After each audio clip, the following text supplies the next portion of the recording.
रचना और उनके रचनाकार। किताब उल हिंद, इसकी रचनाकार हैं अल-बरूनी और ये मोहम्मद गजनवी के शासनकाल में आए हुए थे। राजतरंगिणी जो किताब है ये कल्हड़ ने लिखी है। गौड़ वहो किताब ये वाकपति ने लिखी हुई है। ये कन्नौज के शासक यशोवर्मन के बारे में इसमें जानकारी मिलती है।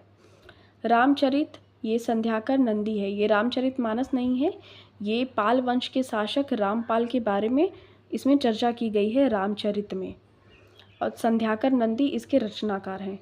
तबकात-ए-नासिरी तो ये मीनहाज उस सिराज ने लिखी है। इसमें इस्लाम के उदय से संबंधित या पैगंबरों का वर्णन, इसमें मुसलमानों का इतिहास वर्णित है। तबकात-ए-नासिरी मीनहाज उस सिराज। तारीख़-ए-फ़िरोज़शाही तो ये ज़ियाउद्दीन बर्नी ने लिखी हुई है। इसमें बलबन के सत्ता में आने से प्रारंभ होने वाली घटनाओं का वर्णन मिलता है। खज़ाइन-उल-फ़ुतूह तो ये अमीर खुसरो ने लिखी है। तुगलकनामा अमीर खुसरो नूहे-सिपहर तो ये भी अमीर खुसरो ने लिखी है। तो खज़ाइन-उल-फ़ुतूह अमीर खुसरो ने अलाउद्दीन खिलजी के विजयों का वर्णन किया है इसमें। तुगलकनामा में तुगलक वंश से संबंधित जानकारियाँ हैं। नूहे-सिपेहर में भारत की जलवायु, रहन-सहन, कृषि और वेशभूषा आदि का वर्णन किया गया है। अब देखो फ़ुतुह-उल-सलातीन तो ये इसामी ने लिखा है और गजनी राज्य के उदय से लेकर बहमनी राज्य की संस्थापना तक इसमें सभी घटनाओं का वर्णन किया गया है। तारीख़-ए-फ़िरोज़शाही और फ़तवा-ए-जहांदीरी तो ये ज़ियाउद्दीन बर्नी ने लिखा है। तो जहांदारी वाला जो है इसमें सल्तनतकालीन राजनैतिक दर्शन और प्रशासन का उल्लेख है।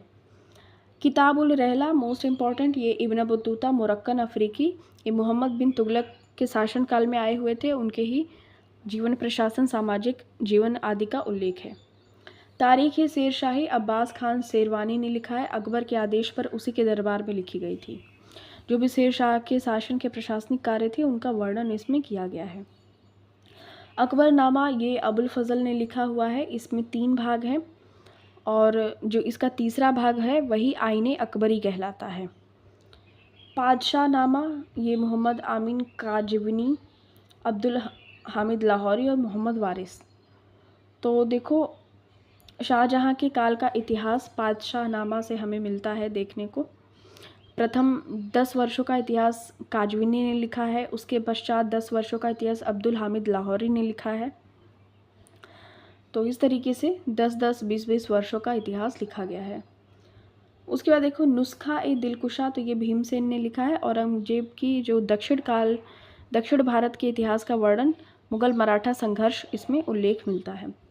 बल्लाल चरित ये आनंद भट्ट ने लिखा है। इसमें बंगाल के सेन वंश का वर्णन देखने को मिलता है।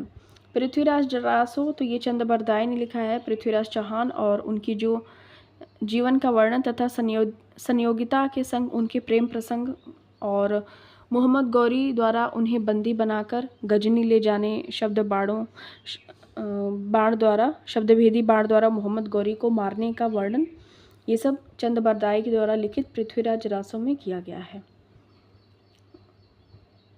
अब यहाँ पे कुछ क्वेश्चंस हैं, इसको सॉल्व करते हैं। इब्न बतूता ये मोरक्को का था। मार्को पोलो इटली या वेनिस का था। अब्दुल रज्जाक और नूनिज तो पुर्तगाल का था।